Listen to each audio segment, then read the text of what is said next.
Like that, phones, cool stuff. Get down. Technology. That's good stuff like that. Looks like a pager. Like that. I see simple with a pager. You still have a pager? You had one at one time, though, didn't you? There's no doubt that I had a pager like that. That would have been outstanding. I see simple with a pager, 100%. Like that. So, hey, a couple things. Obviously, coming off the bye week, it was really good for us to get a chance to get ourselves kind of rejuvenated a little bit. Probably because one of the biggest things was there's a lot of changes between that time. So just to have that time off just because of the head coaching change, the defensive coordinator change, we were hitting and running, so that helps a little bit there, help us get back to healthy.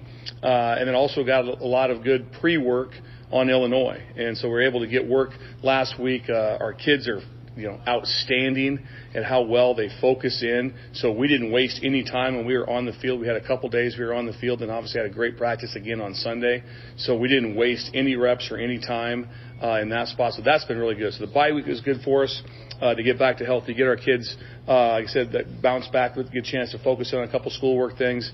That was really good for us. And then, transferring over to this week, it's been another great week for us. We have great kids that are locked in. Obviously, our challenge is monumental as far as we're playing a really good football team. I wouldn't say monumental as far as something that can be obtained, but it's just a very good football team that we're playing. So we got a lot of tasks at hand that we have to deal with, and they're doing a great job with it. So just again like that, just an impressive bunch of young men on defense and an impressive bunch of coaches. And I also think the thing that stands out the most with how the defense has been personality-wise and how they have been their coachability to be able to take coaching is just a huge reflection of the head coach and how he has changed the culture since the time he took over, and the positive vibe and the demands that he's making of them every day and everything. And the kids want to have discipline, and he's given it to them with a lot of energy, and it's been well received throughout the entire team. So that part's good. So anyway, got obviously a big game against Illinois. I know those guys pretty well. I know Coach Bielema very well. One of my best friends is their corners coach, so obviously we don't talk during any of this time right now. We don't talk during the season, but know a lot of their guys on staff and familiar with how they want to handle their system and their team. So a lot of challenges ahead for us right there, but that's just part of college football. So college football's hard. Everything has to be worked like that. And you don't want to play games that aren't like this. So we're excited to go play. Fire away. How do you feel about the guys taking reps for Nick the rest of the season, and just a challenge ahead for guys like Clark? God, that's a kick in the gut losing him. I mean, he's a great player. He's a better person. He's a better leader. Nick Henrich he's a game changer for us just to have around. You just want him at that. The room changes when he walks in. And the amazing thing is the room still changes when he walks in. On crutches. That just tells you what a great human that he is. So we miss him very much, and we've had a lot of long talks with him.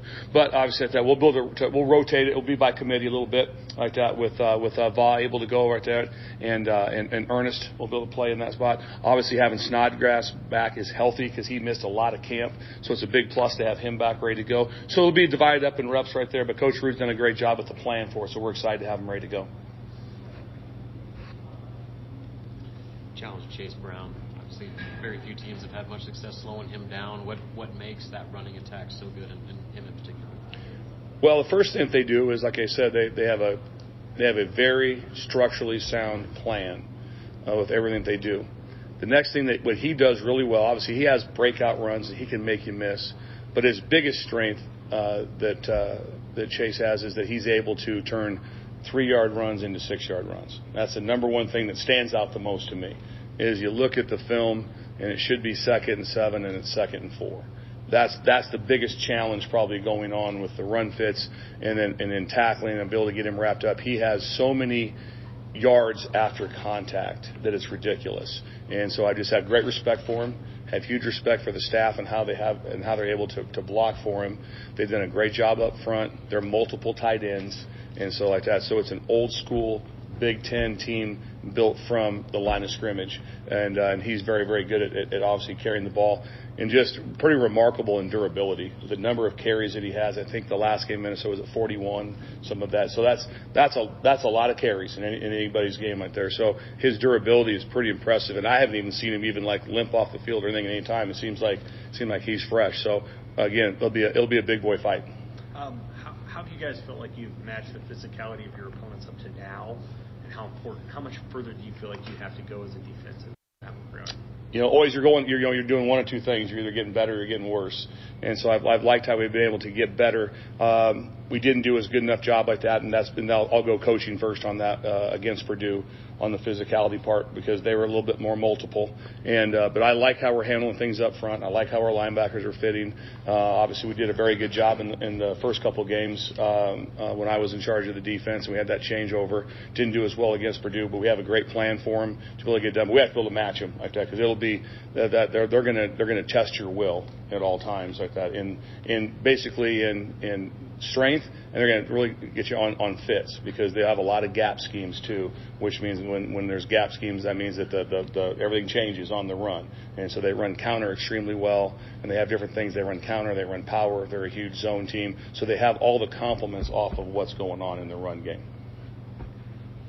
Hey Bill, how has Marquise Beeford, he looked like he got dinged a little bit maybe in the Purdue game, but how has he come along? And also Phelan played a lot back there at safety. He did. We lost Buf in the first half, which kind of goes a little unnoticed, but he's starting safety. He's a really good player. And so losing him in the Purdue game was a rough deal. Losing Nick in that, and obviously not having Reimer out there for the entire game was a little bit of a tough situation. But Buford's 100% back. He's able to go. It was more of a contusion injury that he had that, to be honest with you, it happened on, I think, the first play of the game at that, and he still played through like the first half, and they came and told me at halftime he was able to go, and I was like after I knew he was injured like that, just the guts he had to be able to come back, and we didn't know he was injured. He missed a play or two, put himself back in, and then he kind of let us know where he was at. So we're always, obviously we're always safety first at those spots. But he's 100% back and ready to go. And then Phelan's ready to go too. Phelan actually played very well for us. So it was a good deal. Anything else? A lot has been talked about Chase Brown. You want? No, you're good. Yeah, good. Chase Brown, how great he's been, but Tommy DeVito, veteran quarterback, has had a pretty solid season. How do you balance trying to stop Chase, but also making sure you're not getting gashed against First of all, if you look at his percentage, DeVito's a very good player. I recruited him out of high school, actually. Seemed like that was like 6-7 years ago, and he's still playing. So he's been playing for a long time. Obviously, a veteran player. He's played a lot of snaps. Hasn't played a lot of snaps for Illinois, but he's played a lot of snaps at football, obviously, and very impressive. So what they do off of their run game, just like everyone does in modern day football, is they have a really good job of RPOs. So they can throw the glances, they can throw the bubbles off the look that you give them, and he's very, very efficient. I think he's a 70-point-something percentage thrower. That's really, really good. And so he's able to throw that. He has balls that he knows where he wants to go with them off the look that he gets. And then the run game kind of limits you sometimes what you can do defensive-wise, coverage-wise. So he kind of gets a look that he wants like that. But he's very good at delivering the ball, and he's got big-time receivers. Hightower can take the top off of it. Isaiah Williams is a make-you-miss. He's a fly sweep guy. He's a go-to guy on third down. So he's got a lot of talent all the way around him. So, but right now, a quarterback like that is, like I said, he's playing at a very, very high level. And I said, DeVito is someone that we have great respect for. You mentioned coaching error maybe with trying to stop the run against Purdue. What adjustments, though, do you think learning from that can you make or have you made when it comes to Illinois' run? You just match up the best you can. I mean, everything we did, in that game also was what we felt was the best thing to do at the time against Purdue. And there's some things that we didn't execute well enough. There's things I didn't do well enough as a coordinator to be able to get done through that. But there's always some things we go back, we evaluate ourselves all the time. The extra week, the bye week helped us on that to be able to get that done. Having some bodies back helps us. Obviously, we lost Nick, but having Reimer back will help us. Having Buford back, a lot of players in the game to be back for us right there. So that's a plus for us. And so we evaluate ourselves all the time. We watch what we have to be able to get done, how we practice it, and then always just make the main thing the main thing. And so we've done a good job of that in the past right there, which we know what the main thing is against them. That's where we have to be successful. No one's going to, I love the term, stop the run like that. They're not going to come in here and rush for 4 yards like that. You got to be able to control the run. You got to be able to control it on certain situations. You have to be able to make sure you don't have big plays and breakouts. And then we have our opportunities to be able to make the tackles. We got to be able to keep it to the minimum, besides like what I said earlier, where all of a sudden a 3 or 4 yard fit turns into a 7 yard gain, which we have to defend very hard in this game. Is Illinois tough to prepare for in terms of complexity, or is it pretty standard? Their complexity comes from their tight ends, because they put the tight ends everywhere. They build from outside in, which when they line up out of the core, motion them back in, or they line up with 12, which is 2 tight ends with multiple formations. And sometimes they'll get into 13. Sometimes they'll do tees, which is an extra tackle in the game. So their multiplicity comes from making run gaps and run fits extremely hard. That's one of the things that they do very, very well. And then obviously they still have, trust me, the coordinator is really good. He's been with Coach Bielema before, did a great job at UTSA, and so he also has all the dynamics of the spread game, the throw game. Having you spread out, he just does. He plays to his ability very well. When you look back at the Purdue film, what were some of those things that you feel like were missed opportunities when it came to eliminating the run? Biggest thing, if you look at us, we contested balls all game long.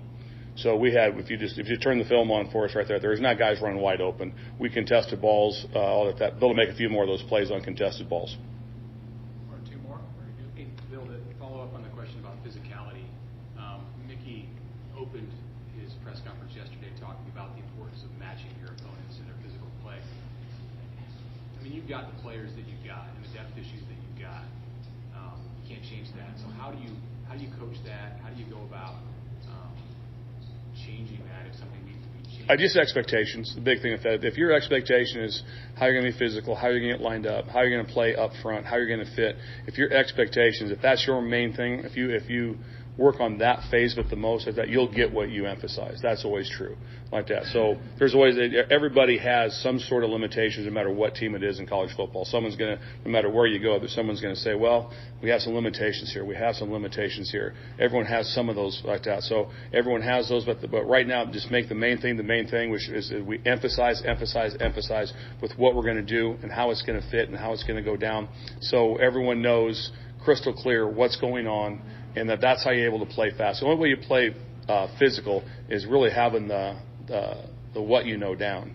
So you know what you're doing like that. So you want to be able to have it like it's not like, I wasn't sure on that.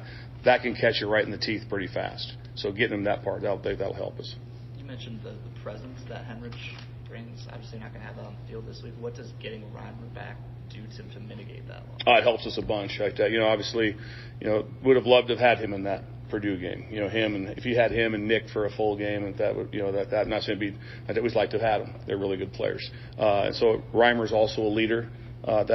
He leads a little bit more by how he plays like that, which is fine. That also is a quality of leadership. So we have plenty of guys on the team like that. That's one thing I feel great about with this group is they're a very, very, very tight-knit group and so like that. So that's fun to be around those kids like that. Everyone's together. There's no fractions of that. So everyone's together like that. Nick will still help us in some fashion, but you do lose a piece when he's not on the field. When the pads don't go on, you lose a piece of the leadership part. That's just natural for us, which kind of stinks like that. So we'll have to get ourselves through that. But we have no lack of leadership. And then if you have a little bit of things that need to be better, then the coaches need to lead.